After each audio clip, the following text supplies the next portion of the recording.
Bawat alamat ay may pinag-uugatang katotohanan. At sa bawat nilalang na kinatatakutan, may isang pusong minsay umibig at nagsakripisyo. Ito ang kwento ng isang ina na sumuong sa panganib at sa lungkot ng pangingibang bansa.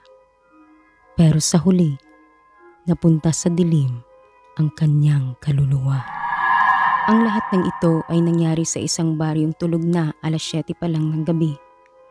Pero simula nang siya'y bumalik, hindi na natulog ang kanilang mga gabi. Handa ka na ba? Dahil ang lagim ay magsisimula na. Hello po sa ating mga tagapakinig ng DJO Horror Stories. Isa na namang kwento ng katatakutan at minsan may katatawanan. Pero wag po nating kalimutan na ang kwentong ito ay kathang-isip lamang at ginawa upang magbigay aliw sa mga nakikinig.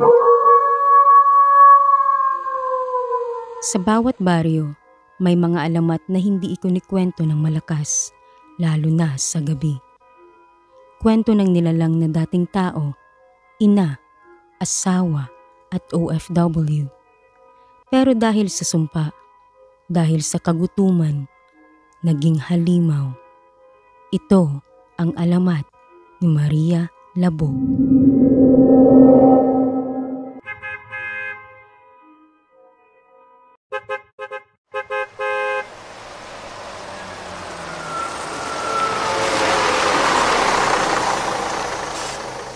Mama! Lina, anak ko, ang laki mo na. Nasaan ang tatay mo? Nandito lang ako, Maria. Parang may nag-iba sa'yo. Namayat ka. At parang dumilim ang ilalim ng mga mata mo. Pagod lang sa abroad, sa trabaho. Alam mo naman yun, di ba? Pero masaya akong nandito na ulit. Kasama ko na kayo.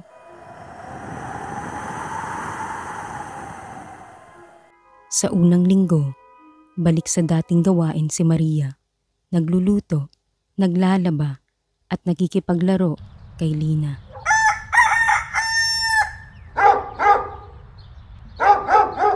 O Ruben, maaga kang umuwi. Gusto mo ba ng inihaw mamaya? Nakahanap kasi ako ng sariwang karne. Maria, salamat. Pero pagod ako. May masamang pakiramdam kasi ako sa paligid. Bakit? Anong nangyari? Kanina sa gubat, may nakita akong anino. Parang babae. Pero may pakpak. Ay, siya nga pala. Saan mo nakuha yung karne? Walang